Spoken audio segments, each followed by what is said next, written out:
अस्सलाम वालेकुम। आज आपके साथ शेयर कर रहे हैं बीफ पाया की रेसिपी। उम्मीद है आपको अच्छी लगेगी। रेसिपी अच्छी लगने पे ज़रूर लाइक और सब्सक्राइब किया करें। चलते हैं अपनी रेसिपी की तरफ। तो यहाँ पे जो है मैंने 1 केजी जो है वो बीफ के पाए ले लिए हैं। उनको कटिंग करवा दिया और अच्छे से जो है उनको वॉश कर लिया, ताकि इसमें जितने भी बाल वगैरह कुछ भी है तो वो सब क्लियर हो जाए। एक यहाँ पे स्ट्रेनर ले लिया, उसमें इसको मैं जो है वो स्ट्रेन कर लूँगी, ताकि जो इसमें पानी है वो भी अच्छे से ड्राई हो जाए। तो पायों को मैं जो है एक साइड पे कर लेती हूँ। दूसरी तरफ चलती हूँ, इसका एक मसाला तैयार कर लेते हैं। यहाँ पे मैंने एक जो है मीडियम साइज़ की प्याज ले ली है। प्याज को यहाँ पे मैंने सेंटर से कट कर लिया है। साथ ही जो है एक गड्डी वो लहसुन की भी ले ली है। लहसुन को सेंटर में से कट कर लेंगे और इसका छिलका भी रिमूव नहीं करेंगे। प्याज को भी यहाँ पे मैंने 2-3 हिस्सों में जो है वो डिवाइड कर लिया है। 4 जो है मैंने स्लाइस जो है वो मैंने अदरक के ले लिए हैं, लहसुन ले लिया है। साथ ही जो है इसमें मैंने प्याज भी ले लिया।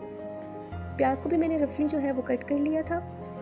अब इसमें कुछ थोड़े स्पाइसेस ऐड कर देते हैं। सूखा धनिया जो है वो मैंने 1 टीस्पून इसमें ऐड कर दिया। 1 टीस्पून ही इसमें जो है वो ज़ीरा भी शामिल कर देंगे।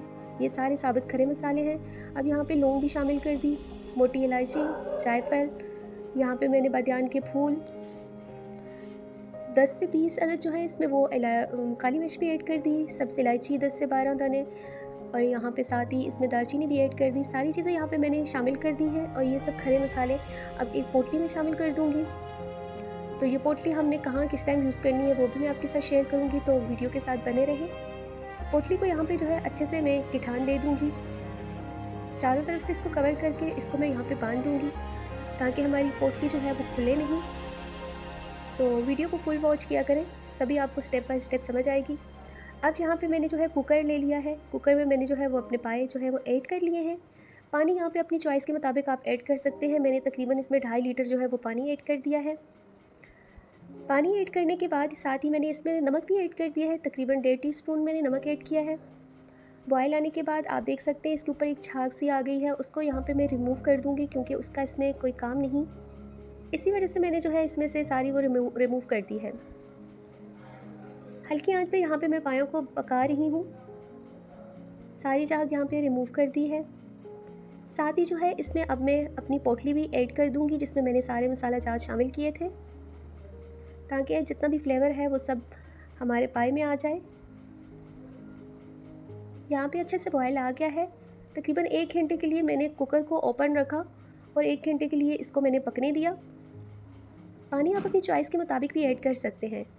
अब यहाँ पे जो है मैं कुकर को बंद कर दूँगी। अब तकरीबन 1 घंटा जो है वो मैं कुकर में बनाऊँगी, जिससे ताकि हमारे पाए अच्छे से गल जाए।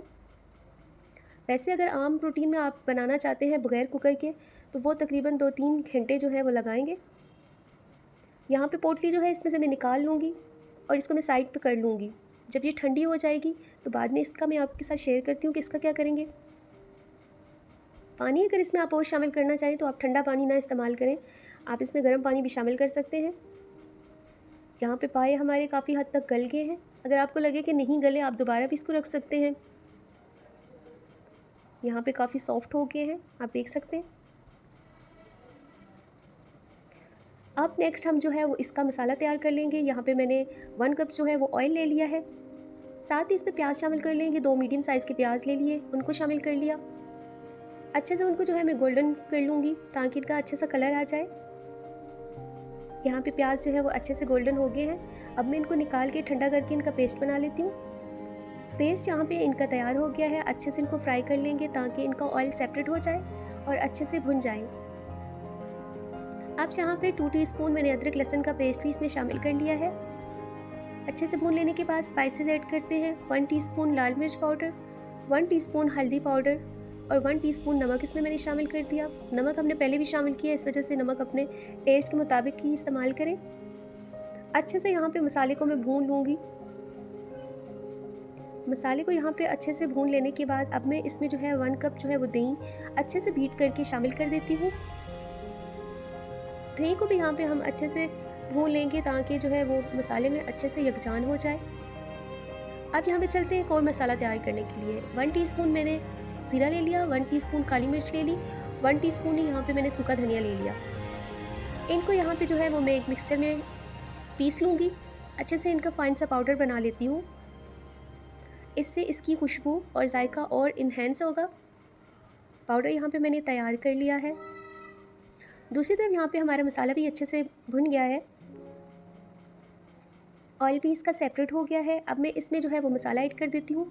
तकरीबन 2 से 3 टीस्पून जो है मैं इसमें शामिल कर दूँगी। आप अपने टेस्ट के अकॉर्डिंग इसमें इस्तेमाल कर सकते हैं। अच्छे से यहाँ पे मैंने इसको भून लेना है मसाले में। दूसरी तरफ मैंने कुकर के नीचे हल्का हल्का चूल्हा लगाया है ताकि अगर कोई पाए में कसर है तो वो भी गल जाए। यहाँ पे पाए मैंने इसमें शामिल कर दिए तकरीबन सारे। आप देख सकते हैं ये पहले ही बहुत ज़्यादा गल गए हैं। सारे पाए शामिल करने के बाद अब इनको मैं यहाँ पे मिक्स कर लेती हूँ। अच्छे से हम इसको मसाले में मिक्स कर लेंगे। और अगर आपको पाए की स्मेल अच्छी नहीं लगती तो आप इसको इस टाइम अच्छे से भून सकते हैं, तो काफ़ी हद तक इसकी स्मेल जो है वो दूर हो जाएगी। यहाँ पे आप देख सकते हैं अच्छे से मसाले में यकजां हो गए हैं।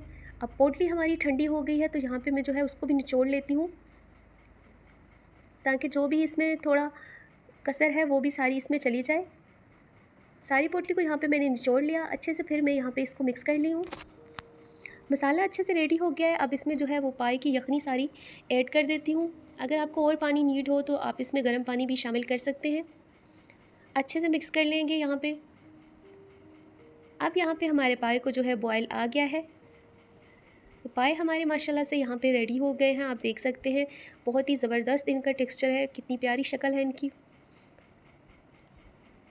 अब यहाँ पे साथ ही में जो है इसमें 5 से 6 अदद जो हरी मिर्च ऐड कर देती हूँ। पाए हमारे तैयार हो गए हैं। आप देख सकते हैं ऊपर हल्की सी जली भी आ गई है। थोड़ी देर के लिए मैंने इसको कवर कर दिया था। यहाँ पे अब हम जो है इनको सर्व कर लेंगे। सर्व करने से पहले हम इसकी गार्निश कर लेते हैं। हरा धनिया मैं इसके ऊपर स्प्रिंकल कर देती हूँ। यहाँ पे मैंने स्लाइस में अदरक कट किया है, वो भी इसके ऊपर शामिल कर देती हूँ। इससे इसका टेस्ट और ज़्यादा अच्छा हो जाएगा। उम्मीद है आज की रेसिपी जो है आपको हमारी अच्छी लगी होगी। यहाँ पे मैंने एक बॉल ले लिया और उसमें इसको सर्व कर रही हूँ। माशाल्लाह से बहुत ही ज़बरदस्त खुशबू आ रही है। उम्मीद है रेसिपी अच्छी लगी होगी। रेसिपी अच्छी लगे ज़रूर लाइक सब्सक्राइब कर दीजिएगा। अपना बहुत सारा ख्याल रखिएगा, दुआओं में याद रखिएगा।